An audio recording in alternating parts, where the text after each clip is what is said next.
Hello बच्चों, आज हम लोग एक बहुत ही इंपॉर्टेंट चैप्टर पढ़ने वाले हैं, काइनेमेटिक्स। समझिए फिजिक्स में बहुत ही ज़्यादा इंपॉर्टेंट चैप्टर है ये, क्योंकि ऑलमोस्ट सारे चैप्टर में जो भी क्वेश्चन बनते हैं और लास्ट स्टेज में काइनेमेटिक्स ही कहीं ना कहीं यूज हो जाता है। ठीक है, तो ये बहुत इंपॉर्टेंट है। अभी है क्या? It is the study of motion. It is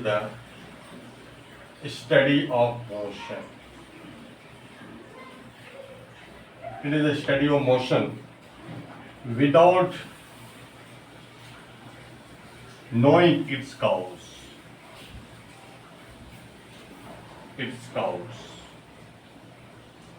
ठीक है। अब इस चैप्टर में हम लोग एक टर्म पढ़ेंगे, एक्सीलरेशन। अब एक्सीलरेशन का मुझे रीजन नहीं पता होगा, कि इसका हमें कॉज नहीं पता एक्सीलरेशन क्यों आया। बस हमें एक्सीलरेशन दे देगा और पूछेगा इंफॉर्मेशन बताओ मोशन का। मोशन का इंफॉर्मेशन का मतलब क्या होगा? पोजीशन, यानी x coordinate, y coordinate, position, time, velocity, acceleration, ये मोशन के पैरामीटर हैं। यानी मोशन का स्टडी का मतलब हो गया पोजीशन जानना, किसी टाइम में क्या पोजीशन होगा, किसी टाइम में क्या वेलोसिटी बनेगा, एक्सीलरेशन क्या है। तो ये सारा इंफॉर्मेशन, डिस्प्लेसमेंट किसी टाइम इंटरवल में कितना बनेगा, ये सब का इंफॉर्मेशन को ही मतलब मोशन बोलते हैं। ये सब मोशन का पैरामीटर्स है। ठीक है, क्लियर हो गया? तो ये स्टडी ऑफ मोशन है विदाउट नोइंग इट्स कॉज। ये मोशन क्यों हो रहा है, कैसे हो रहा है, ये पता नहीं। एक्सीजन कहाँ से प्रोड्यूस हुआ, ये नहीं मालूम। बस, ठीक है, ये आपको पता करना है। ठीक है, अब हम लोग बात करेंगे इसमें सबसे पहला पॉइंट, रेस्ट एंड मोशन। ठीक है, अब कोई ऑब्जेक्ट रेस्ट में है, तो रेस्ट में का मतलब कैसे डिसाइड होगा? ठीक है, रेस्ट में है या मोशन में है। ठीक है, तो किसी भी ऑब्जेक्ट का रेस्ट या मोशन, ऑब्जेक्ट रेस्ट में है या मोशन में, ये डिपेंड करता है ऑब्जर्वर पे। ठीक है, ये ऑब्जर्वर पे डिपेंड करता है। कोई ऑब्जेक्ट रेस्ट में है किसी ऑब्जर्वर के रिस्पेक्ट में, और कोई दूसरे ऑब्जर्वर के रिस्पेक्ट में वो मोशन में है। जैसे हम ग्राउंड में स्टेशनरी हैं, ठीक है, हम देख रहे हैं पेड़ पौधे रुके हुए हैं, है ना, trees are standing at rest. But कोई अगर मान लीजिए कोई मोटरसाइकिल में बैठा हुआ है पीछे की सीट पे, कोई दूसरा आदमी चला रहा है, अब वो अगर देखेगा ट्रीज को, तो जो पीछे बैठा हुआ है वो ऑब्जर्वर बन गया, वो देख रहा है ट्रीज को, तो उसको लगेगा कि ट्रीज मूव कर रहा है। इसका मतलब उस ऑब्जर्वर के लिए ट्रीज मोशन में है। और जब हम ग्राउंड में खड़े हैं और हम देख रहे हैं कि ट्रीज रेस्ट में है, ठीक है, और उस ऑब्जर्वर को क्या दिख रहा है, वो ट्रीज मोशन में है। जो पोल्स रोड के किनारे लगे होते हैं वो भी मोशन में, उसको दिखाई पड़ रहा है। ठीक है, और वही किसी और आदमी के रिस्पेक्ट में हो रेस्ट में। तो इसका मतलब रेस्ट का मतलब क्या हुआ, उसका पोजीशन चेंज नहीं हो रहा है टाइम के साथ, जहां पे है वहीं पे है। तो इसका मतलब टाइम के साथ टाइम बढ़ रहा है लेकिन उसका पोजीशन चेंज नहीं हो रहा है, तो हम क्या बोलेंगे, वो ऑब्जेक्ट मोशन रेस्ट में है। अगर किसी ऑब्जर्वर के रिस्पेक्ट में किसी ऑब्जेक्ट का पोजीशन टाइम के साथ चेंज हो रहा है, तो हम क्या बोलेंगे, वो ऑब्जर्वर बोलेगा कि that object is in motion. ठीक है, यानी कहीं ना कहीं आप यहाँ पे क्या दिखने वाले हैं, इसलिए एक टर्म लिख देते हैं हम लोग। इसलिए रेस्ट या मोशन एब्सोल्यूट नहीं। अब ऐसा एब्सोल्यूट का मतलब जैसे 5 है तो वो 5 है, हमें हर आदमी के लिए 5 है। ठीक है, क्लियर है? तो 5 तो फिक्स नंबर है, कोई भी आदमी इसको देख के 5 ही बोलेगा, तो ये एब्सोल्यूट टर्म चीज हो गया, एब्सोल्यूट हो गया।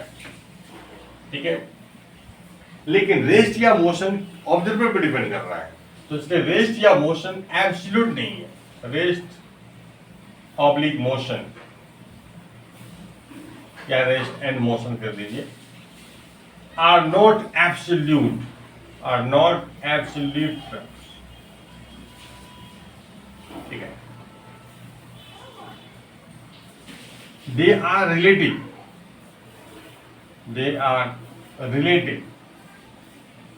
terms। ठीक है, तो rest and motion of an object, yeah, the status of rest and motion of an object depends upon the observer. Depends upon observer. ये ऑब्जर्वर टू ऑब्जर्वर वेरी करता रहता है। एक ही ऑब्जेक्ट किसी ऑब्जर्वर के रिस्पेक्ट में रेस्ट में है और किसी अदर ऑब्जर्वर के रिस्पेक्ट में मोशन में अपॉन ऑब्जर्वर। ठीक है, क्लियर? यार ऑब्जर्वर का मतलब वो आदमी जो उसको नोटिस कर रहा है, उसको देख रहा है, ठीक है, वो हो गया ऑब्जर्वर। ठीक है, ये हो गया, क्लियर हो गया। अच्छा, ऑब्जर्वर क्या करता है? अब पोजीशन नोट कैसे करेगा, है ना? पोजीशन किसी भी पार्टिकल का नोट कैसे करेगा? तो उसके लिए वो फ्रेम ऑफ रेफरेंस यूज करता है। Observe frame of reference. अब अलग अलग टाइम में क्या पोजीशन है, तो ऑब्जर्वर क्या रखता है अपने पास? ठीक है, एक सबसे पहले तो क्लॉक रखेगा। क्लॉक यानी घड़ी का टाइम देने के लिए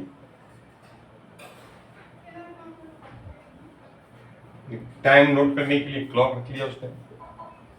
ठीक है, क्लॉक रखा, समझे? दूसरा, टाइम टू टाइम वो अपना पोजीशन नोट करेगा, किस टाइम में क्या पोजीशन है। ठीक है, क्लियर? अब अच्छा, एक स्टॉप वॉच भी ले सकते हैं। स्टॉप वॉच का मतलब जैसे नोटिस करना स्टार्ट किया और टाइम को 0 सेट कर दिया। ठीक है, अब टाइम धीरे धीरे चेंज हो रहा है ना? टाइम धीरे धीरे आगे बढ़ रहा है, तो t बराबर 0 से स्टार्ट होगा। जब वो नोटिस करना स्टार्ट किया तो क्लॉक को ऑन कर दिया तो 0 टाइम शो करेगा। t बराबर 0 बोलते स्टार्टिंग टाइम। ठीक है, क्लियर? और दूसरा क्या रखेगा अपने पास? एक्सेस रख देगा वो। 3 कोऑर्डिनेट एक्सेस ड्रॉ कर लिया, 3 coordinate axes, 3 mutually perpendicular axes है यहाँ पे, x axes, y axes, z axes. ये तीनों म्यूचुअली परपेंडिकुलर हैं। ठीक है, क्लियर हो गया? ये एक्स एक्सिस, ये पॉजिटिव एक्सिस हो गया, ये नेगेटिव एक्स एक्सिस हो गया, और positive y axis, negative y axis, positive z axis और नेगेटिव जेड एक्सिस। ठीक है, क्लियर? ये हो गया फ्रेम और रेफरेंस। और इस पॉइंट को हम लोग बोलेंगे ओरिजिन, रेफरेंस पॉइंट हो गया। ठीक है, अब कोई भी पार्टिकल का हम लोग पोजीशन नोट कर सकते हैं, किसी टाइम में उसका क्या पोजीशन है, मतलब उस पॉइंट का x coordinate, y coordinate, z coordinate वो टाइम टू टाइम वेरी करेगा, वो देखेगा, नोट करेगा। वेरी कर रहा है तो उस ऑब्जेक्ट के रिस्पेक्ट में पार्टिकल मोशन में है, और वेरी नहीं कर रहा है तो बोलेगा ऑब्जर्वर कि पार्टिकल रेस्ट में है।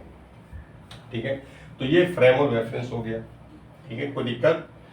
अच्छा, अगर मान लीजिए पार्टिकल का जो मोशन है स्पेस में है, मच्छर जैसा घूम रहा है पूरे पूरे स्पेस में, ठीक है, तो उसके लिए तो तीनों एक्सिस की जरूरत पड़ेगी, 3 एक्सिस की जरूरत पड़ेगी। किसी भी टाइम पर उस पार्टिकल का 3 कोऑर्डिनेट होगा, x coordinate, y coordinate, z coordinate, उससे कंप्लीटली पता चलेगा कि पार्टिकल कहाँ पे है। तो पोजीशन मतलब तीनों कोऑर्डिनेट की जरूरत पड़ेगी। अगर मान लीजिए, ध्यान दीजिएगा, अगर मान लीजिए ऑब्जेक्ट किसी प्लेन में मोशन हो रहा है, तो प्लेन में मोशन को अगर देख रहा है कि प्लेन में ही सारा मोशन हो रहा है, ऑब्जेक्ट किसी प्लेन में मूव कर रहा है, तो उसके लिए 2 एक्सिस काफी है। तो यानी हमेशा उसको 2 कोऑर्डिनेट की जरूरत पड़ेगी। किसी भी टाइम में उसको पार्टिकल का कोऑर्डिनेट क्या है, तो घड़ी से वो टाइम नोट करते रहेगा, इस टाइम में ये पोजीशन पे, इस टाइम में पोजीशन ये है, इस तरह से। और अगर मान लीजिए कि एक ही लाइन में बॉडी मूव कर रहा है, किसी एक ही लाइन में, स्ट्रेट लाइन में बॉडी मूव कर रहा है, तो उसके लिए एक ही एक्सिस काफी हो जाएगा। एक पॉइंट ओरिजिन है और ये नंबर लाइन जैसा है, और है ना, तो एक्स कोऑर्डिनेट ही काफी हो जाएगा। ठीक है, टाइम टू टाइम वो एक्स कोऑर्डिनेट नोट करते रहेगा। ठीक है, तो स्ट्रेट लाइन मोशन में बस एक्स एक्सिस चाहिए। अगर कोई मोशन इन प्लेन हो रहा है तो वहाँ पे 2 एक्सिस चाहिए, x axis, y axis. Space में मोशन हो रहा है तो 3 एक्सिस चाहिए।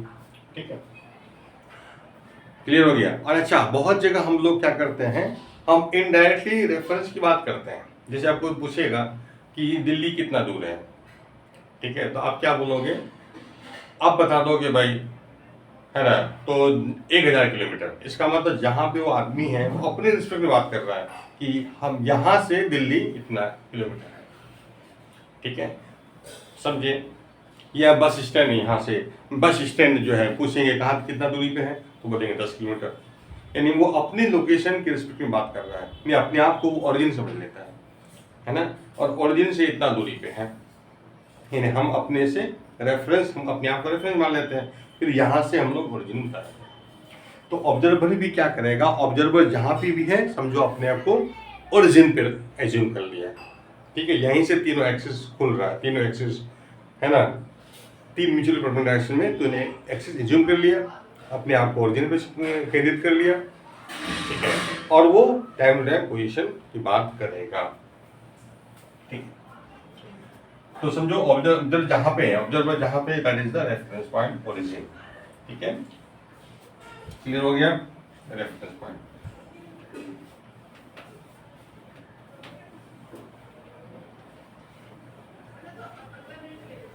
ये हो गया रेफरेंस एक्सेस हो गया, ड्रॉ कर लिया। पोजीशन नोट करने के लिए रेफरेंस लेना पड़ेगा, ठीक है। नेक्स्ट, अब हम अगर बात करें रेस्ट एंड मोशन तो कैसे बताएंगे। अगर कोई भी ऑब्जर्वर के रिस्पेक्ट में, ऑब्जर्वर अगर किसी को देख रहा है और उसका पोजीशन टाइम टू टाइम है ना बदल नहीं रहा है, पोजीशन हमेशा फिक्स है, इसका मतलब उस ऑब्जर्वर के लिए बॉडी रेस्ट में है। और अगर टाइम टू टाइम चेंज हो रहा है पोजीशन, इसका मतलब उस ऑब्जर्वर के लिए मोशन में है, ठीक है। तो सबसे पहला टर्म हम बात करेंगे, दो कुछ टर्म देखेंगे हम लोग, डिस्टेंस ऑब्लिक डिस्प्लेसमेंट, ठीक है। तो सबसे पहला टर्म डिस्टेंस ऑब्लिक डिस्प्लेसमेंट। तो डिस्टेंस क्या होता है, तो डिस्टेंस का मतलब ये हो गया, ये स्केलर क्वांटिटी है और ये वेक्टर क्वांटिटी है। इसका मतलब इसका मैग्नीट्यूड डायरेक्शन दोनों होगा, डिस्टेंस में केवल स्केलर क्वांटिटी केवल मैग्नीट्यूड ही होगा। तो डिस्टेंस का मतलब क्या, distance it is the length of actual path, it is the length of actual path travel by particle, by A particle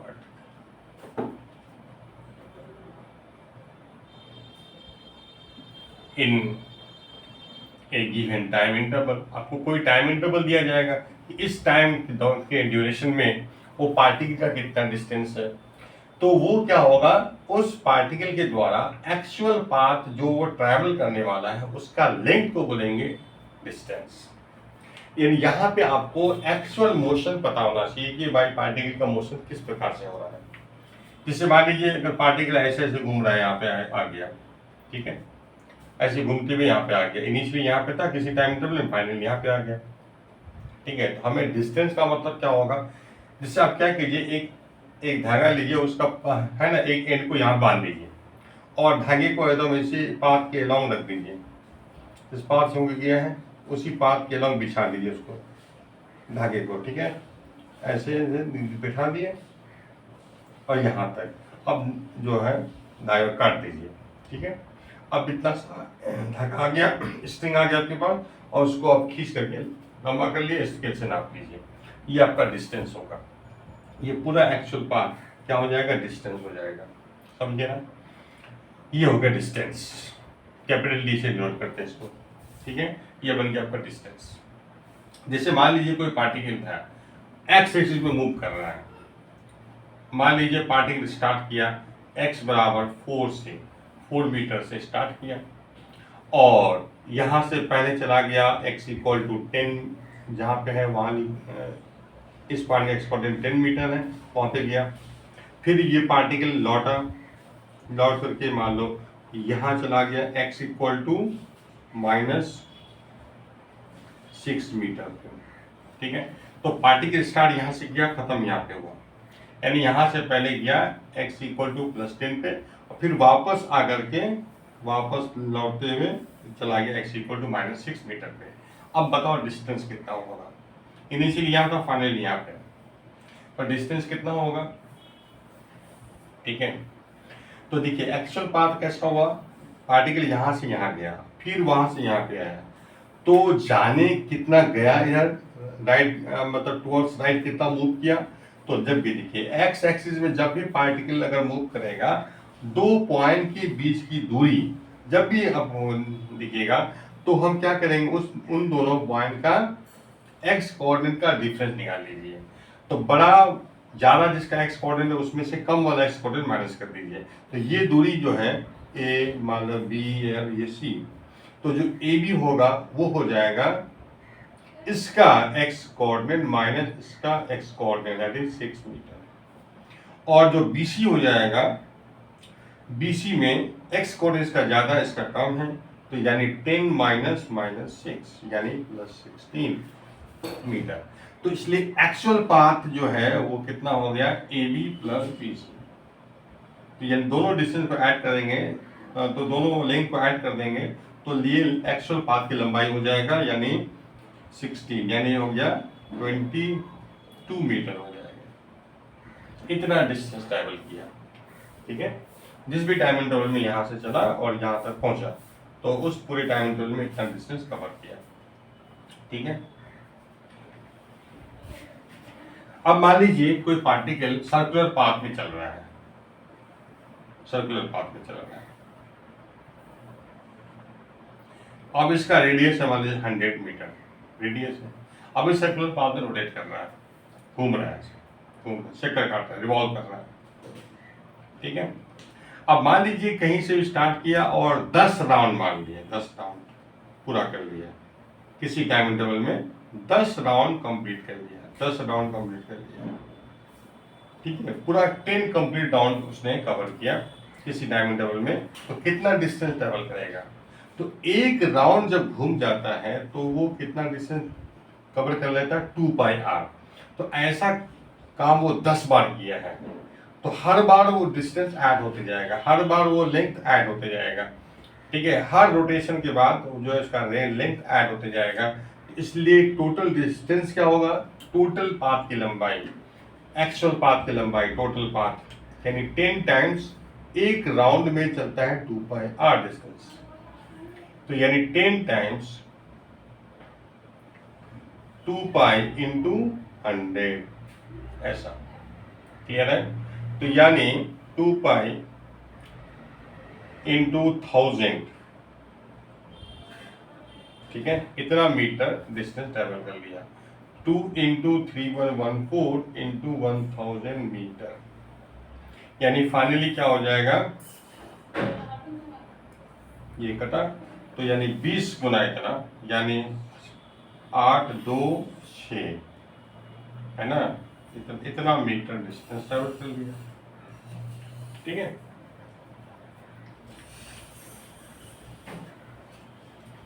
इस तरह से डिस्टेंस की बात होती है।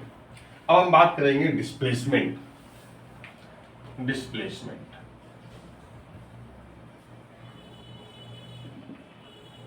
ये भी किसी टाइम इंटरवल में पूछा जाएगा, ठीक है। डिस्प्लेसमेंट में टाइम लगेगा, कोई भी फाइनाइट डिस्प्लेसमेंट चाहिए तो उसमें तो टाइम लगेगा, तो कोई भी टाइम इंटरवल में क्या डिस्प्लेसमेंट बनेगा, ठीक है। तो वो हम लोग कैसे बताएंगे, तो it is the vector quantity, ठीक है, it is a vector quantity. इसका मतलब इसका डायरेक्शन और मैग्नीट्यूड दोनों होगा। डिस्टेंस का भी क्वांटिटी था, हर बार का डिस्टेंस ऐड होते चला गया, अलजेब्रिकली ऐड होता रहता है, ठीक है। वो लेंथ हमेशा बढ़ते रहता है, कीप ऑन इंक्रीजिंग, ठीक है। लेकिन ये वेक्टर क्वांटिटी है। अब डिस्प्लेसमेंट देखिए ध्यान से, ठीक है। It is the length of, it is the magnitude displacement, है ना, magnitude of displacement, magnitude of displacement. मतलब सबसे पहले आप लिख लीजिए in any time interval, any time interval, कोई भी टाइम इंटरवल में पूछा जाएगा आपको डिस्प्लेसमेंट बताओ। तो मैग्नीट्यूड ऑफ डिस्प्लेसमेंट जो है इज द लेंथ ऑफ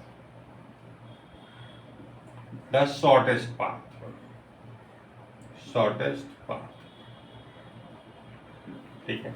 जैसे मान लीजिए पार्टिकल यहाँ से घूमते घूमते यहाँ तक पहुँच गया, ठीक है। अब यहाँ इनिशियली यहाँ है, फाइनली यहाँ पे किसी भी टाइम इंटरवल में यहाँ से चला और यहाँ पहुँच गया।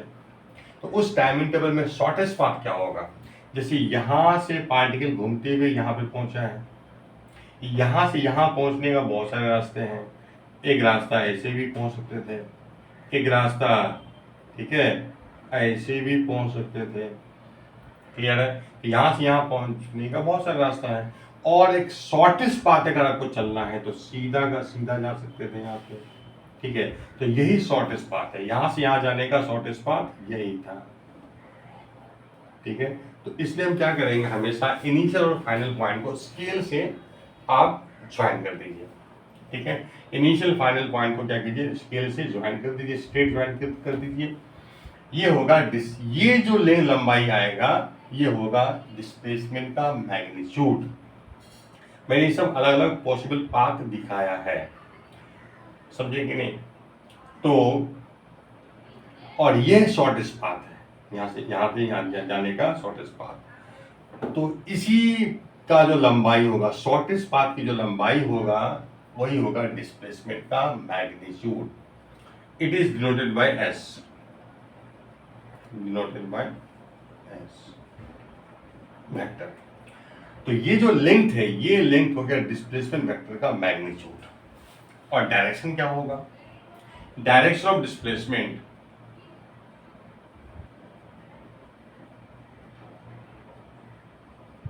is along the line joining, along the line joining। ठीक है, लाइन सेगमेंट कर दीजिए, line segment joining initial and final point, initial and final point, directed from initial to final position।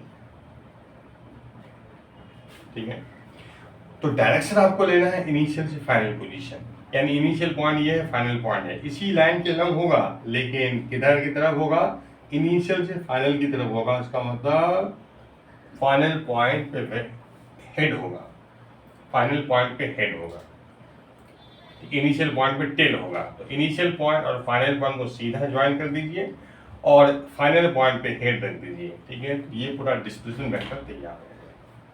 और इसका जो लेंथ है, इस एरो का जो लेंथ होगा, दैट इज द डिस्प्लेसमेंट का मैग्नीट्यूड, और डायरेक्शन इस डायरेक्शन में होगा। यानी क्लियर है?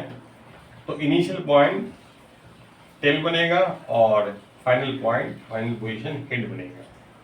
ठीक है, ध्यान दीजिएगा। अच्छा, अगर पार्टिकल इस पाथ पे चलता तो डिस्प्लेसमेंट यही है, और पार्टिकल ऐसे अगर चलता यहाँ तक आता उसी टाइम इंटरवल में तो डिस्प्लेसमेंट ये मिलता, और पार्टिकल ऐसे चलता तो भी डिस्प्लेसमेंट यही मिलता। तो तीनों पाथ में अगर पार्टिकल मूव करता तो डिस्प्लेसमेंट एक ही होता, यही। इसलिए डिस्प्लेसमेंट पाथ पे डिपेंड नहीं करता। किसी भी टाइम इंटरवल में पार्टिकल का डिस्प्लेसमेंट पाथ, एक्चुअल पाथ पे डिपेंड नहीं करता है, ये हमेशा इनिशियल और फाइनल पोजीशन पे डिपेंड करता है। इनिशियली कहाँ है, फाइनली कहाँ है, तो बस उसी दो पोजीशन पे डिपेंड करता है। एक्चुअल पाथ वो किस पाथ से मूव करता है उस पर डिपेंड नहीं करता है। ठीक है, तो इस बात को हम लोग लिख लेते हैं। तो किसी भी तरह से आप यहां से यहां आएंगे तो डिस्प्लेसमेंट आपका सेम ही होगा, और अगर पार्टिकल सीधा स्ट्रेट चला गया तो भी डिस्प्लेसमेंट यही है। ठीक है, तो हर पाथ का डिस्प्लेसमेंट सेम होगा। ठीक, तो यहां लिख देते हैं हम लोग डिस्प्लेसमेंट, नोट करके, displacement of particle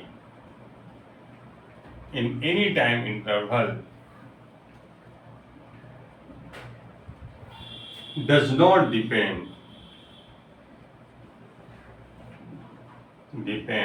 upon the actual path। ठीक है, actual path taken by particle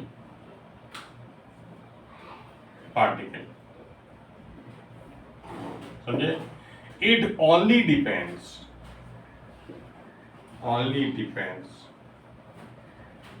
upon, ठीक है, initial and final position, initial and final position of the particle.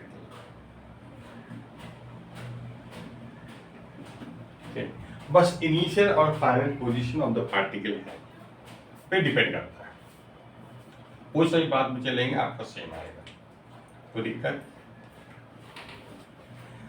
अच्छा देखिए, हर पाथ का डिस्टेंस अलग था। जैसे यहां से अगर पार्टिकल से गया था इनिशियल और फाइनल, इस पाथ में ये डिस्टेंस अलग हो जाएगा, है ना। इस पाथ का डिस्टेंस, सब पाथ का डिस्टेंस अलग हो जाएगा।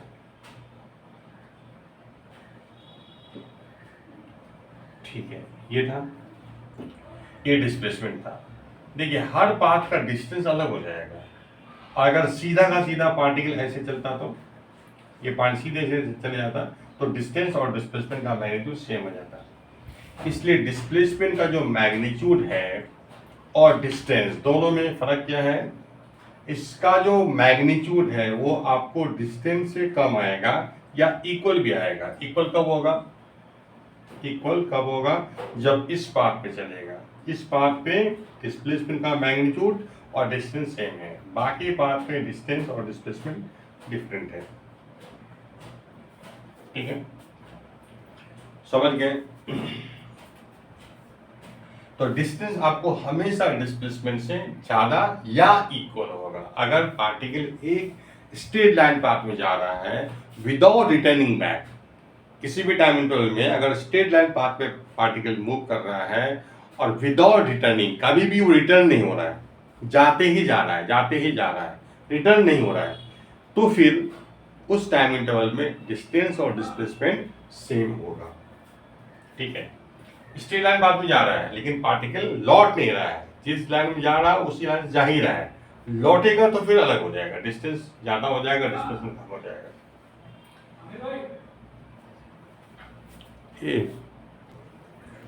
ठीक है, एक चीज आप लोग पॉइंट नोट कीजिएगा कि जो डिस्टेंस डिस्प्लेसमेंट ये सब ऑब्जर्वर पे डिपेंड करेगा।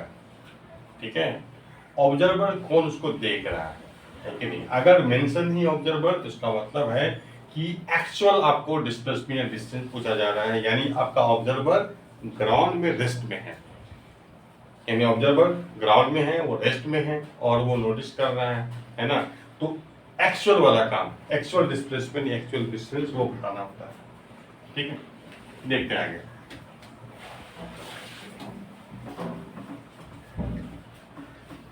अब हम कुछ क्वेश्चन ले लेते हैं। जैसे मान लीजिए कोई टाइम इंटरवल में, सपोज कोई टाइम इंटरवल, ठीक है, लिया हमने, किसी टाइम इंटरवल में एक पार्टिकल जो है, ऑब्जेक्ट है, मान लीजिए सर्कुलर पाथ में रोटेट रिवॉल्व कर रहा है, घूम रहा है।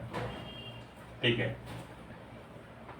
तो यहां से स्टार्ट किया किसी पॉइंट से और मान लीजिए एक राउंड पूरा करके और आधा राउंड ले लिया, 1.5 राउंड पूरा कर लिया, तो 1.5 रिवोल्यूशन वो कर लिया।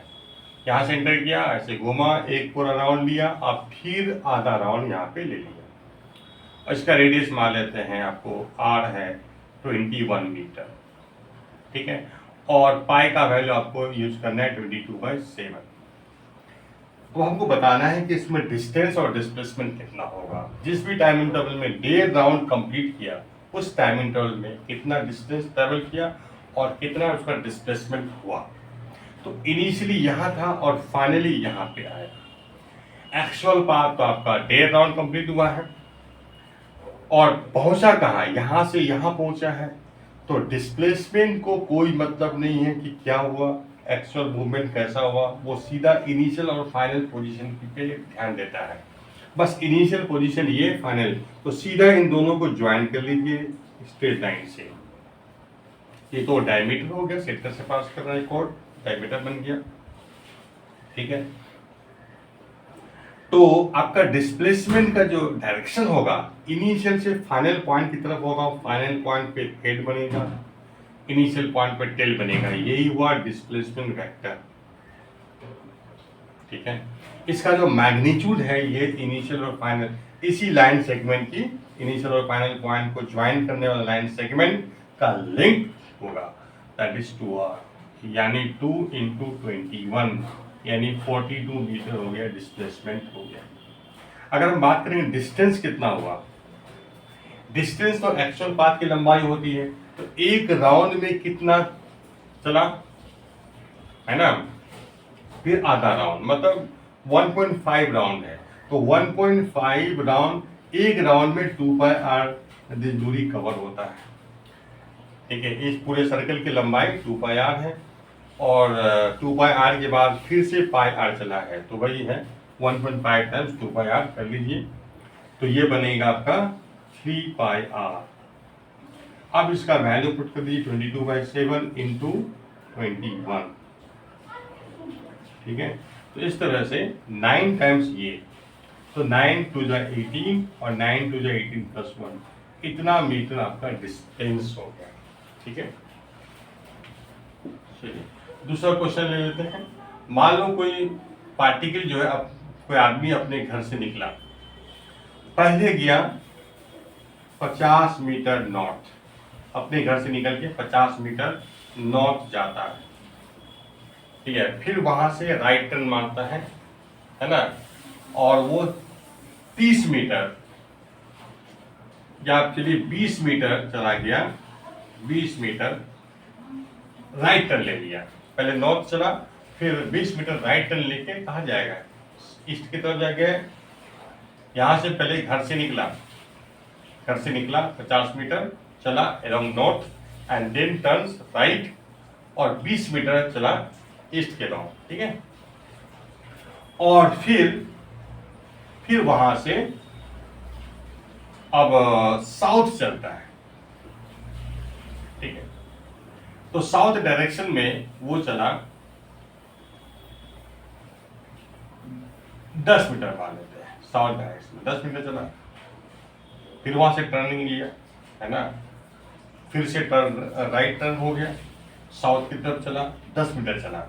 अब बताओ इस जिस भी टाइम इंटरवल में ऐसा किया उन्होंने, तो हमें बताना है उस टाइम इंटरवल में डिस्टेंस कितना चला और ट्रैवल किया, और डिस्प्लेसमेंट कितना कवर हुआ। ठीक है, तो डिस्टेंस तो आपका हो जाएगा एक्चुअल पाथ की लंबाई 50 प्लस 20 प्लस 10 यानी 80 हो जाएगा। लेकिन डिस्प्लेसमेंट, ठीक है, डिस्प्लेसमेंट में क्या होगा, इनिशियली यहाँ था, फाइनली यहाँ पे आ गया। ठीक है, तो इसको सीधा ज्वाइन कर दीजिए स्ट्रेट लाइन से, एक लाइन सेगमेंट बन गया, इनिशियल फाइनल वन ज्वाइन करके। इस लाइन सेगमेंट की लंबाई जो होगा that is the magnitude of displacement, तो डिस्प्लेसमेंट का जो मैग्नीट्यूड होगा इस लाइन सेगमेंट की लंबाई होगी, और डायरेक्शन होगा इनिशियल से फाइनल पोजीशन तरफ, यानी फाइनल पॉइंट पे आप हेड बना दो और इनिशियल पॉइंट पे टेल बना दो, यही होगा डिस्प्लेसमेंट का वेक्टर का डिस्प्लेसमेंट वेक्टर हो गया, इस डायरेक्शन में डिस्प्लेसमेंट वेक्टर है। और ये जो लेंथ है ये इसका डिस्प्लेसमेंट मैग्नीट्यूड हो जाएगा, तो डिस्प्लेसमेंट जो मैग्नीट्यूड कितना होगा वो बात करेंगे। तो ये कैसे निकालेंगे, तो इसके लिए हम एक राइट एंगल ट्रायंगल बनाने की कोशिश करेंगे। ये 20 है तो ये भी 20 है, ये 20 है तो ये 20 है, और ये है 10, तो इसका मतलब ये 10, तो इसका मतलब ये 40 मीटर, ये 40 हो गया। तो अब ये इस राइट एंगल ट्रायंगल का ये क्या हो गया, हाइपोटेन्यूस हो गया, तो इसका जो लेंथ होगा वो 40 का स्क्वायर प्लस 20 का स्क्वायर, इस तरह से हो जाएगा, यानी 1600 प्लस हो जाएगा 400, तो 2000 हो गया, तो यानी 10 टाइम्स √20, इसको बोलेंगे, हाँ ठीक है, 10 टाइम्स √20, यानी इसको फिर से बोलेंगे 2√5, तो 20√5 मीटर, इतना हो गया डिस्प्लेसमेंट का मैग्नीट्यूड, और डायरेक्शन इधर की तरफ होगा। ठीक है, अगर आपको डायरेक्शन जानना है तो आप जान सकते हैं, ये आपका है, ये नॉर्थ, ऐसा कीजिए यहाँ पे इनिशियल पॉइंट पे आप 3 एक्सिस ड्रॉ कर दीजिए, 2 लाइन ड्रॉ कर दीजिए, ये हो गया डायरेक्शन ईस्ट, ये वेस्ट, ये नॉर्थ, ये साउथ, ये वेक्टर है। अच्छा यही एंगल बना देते हैं, ये सपोज ये आपका थीटा है, ठीक है ना, तो ये थीटा कितना बताएंगे, टेन थीटा बराबर बोलेंगे P बाई बी, तो 20/40 समझे। तो थीटा इक्वल टू 1/2 आ गया, तो tan इनवर्स 1/2 ये एंगल बन गया। तो हम बोलेंगे इसका डायरेक्शन, तो डिस्प्लेसमेंट वेक्टर का जो डायरेक्शन होगा किधर है, इसका मैग्नीट्यूड 20√5 मीटर है, और किधर है डायरेक्शन बताया जाता है tan इनवर्स 1/√2 एंगल है, ठीक है, इतना एंगल है।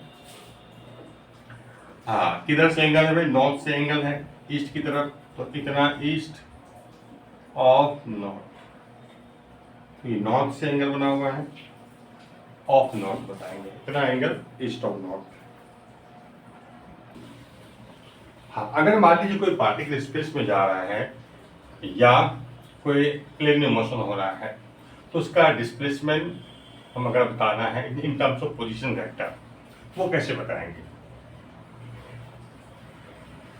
X axis, y axis, z axis, ठीक है। मान लीजिए पार्टिकल यहाँ से चला, इनिशियल पॉइंट हो गया ए ही, आई ही नाम दे देते हैं, इसका जो पोजीशन है, इसका पोजीशन कुछ होगा, तो इस पॉइंट का जो पोजीशन वेक्टर है इसको हम आर आई बोलेंगे।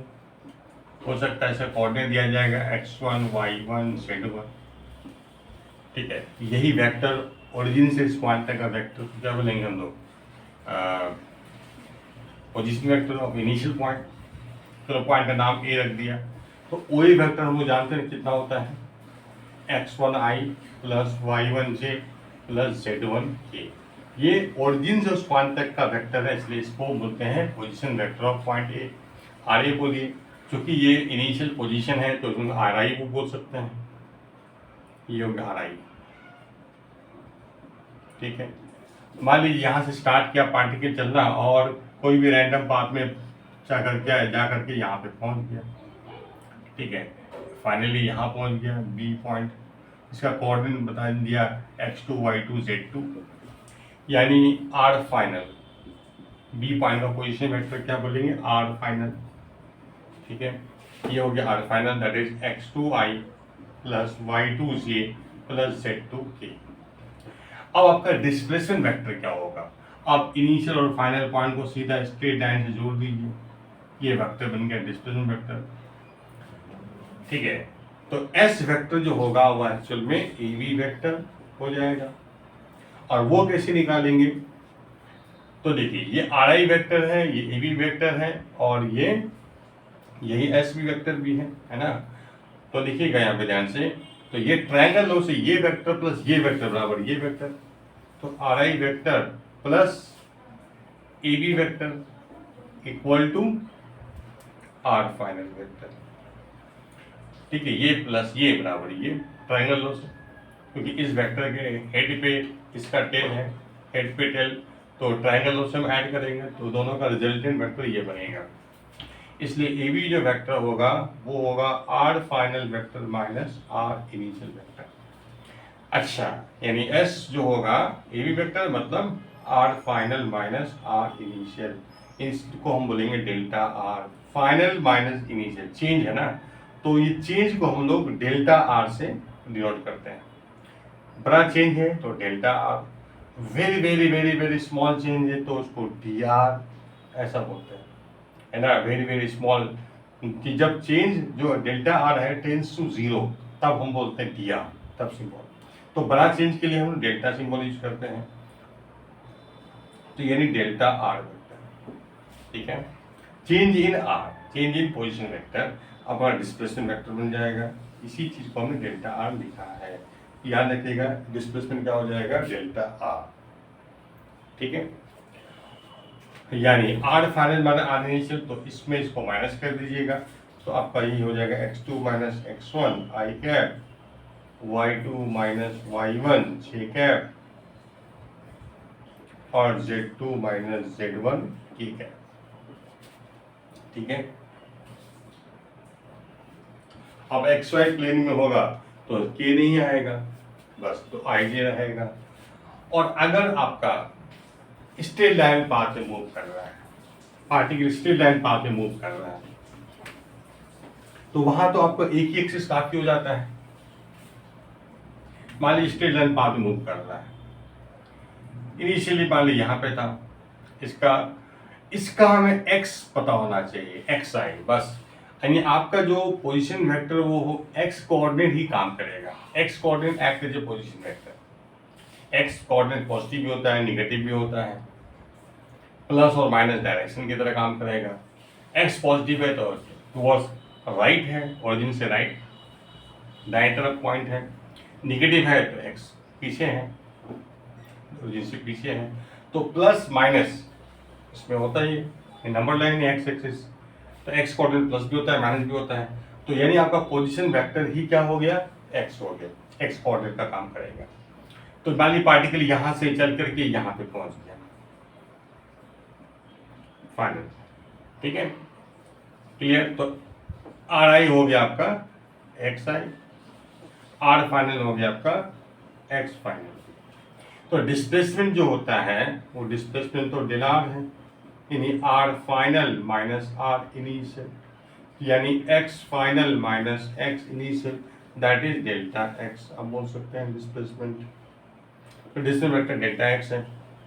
अगर आपका एक्स फाइनल कम है, जैसे यहाँ पे एक्स फाइनल निगेटिव आ जाएगा, एक्स इनिशियल पॉजिटिव आ जाएगा, आपको हमेशा एक्स फाइनल में एक्स इनिशियल घटाना है, तो आपको क्या होगा, निगेटिव में आएगा। इसका मतलब डिस्प्लेसमेंट निगेटिव का मतलब ये पार्टिकल जो है इनिशियल पोजीशन से टुवर्ड्स लेफ्ट मूव किया है, लेफ्ट डायरेक्शन डिस्प्लेसमेंट हुआ है, तो माइनस आपका लेफ्ट को बताएगा, प्लस आपका राइट को बताएगा। अगर डिस्प्लेसमेंट पॉजिटिव आ जाए तो अपने इनिशियल पोजीशन से राइट डायरेक्शन में गया है, इस तरह से। तो डिस्प्लेसमेंट अगर स्ट्रेट लाइन पाथ में अगर पार्टिकल मूव कर रहा है तो डिस्प्लेसमेंट हम लोग डेल्टा एक्स की बात करेंगे, ठीक है। तो डेल्टा एक्स आपका एक्ट एज डिस्प्लेसमेंट, ठीक है। आज हम यहीं पे स्टॉप करते हैं, बाकी नेक्स्ट क्लास में हम वेलोसिटी एक्सेलरेशन की चर्चा करेंगे, ठीक है। Thank you.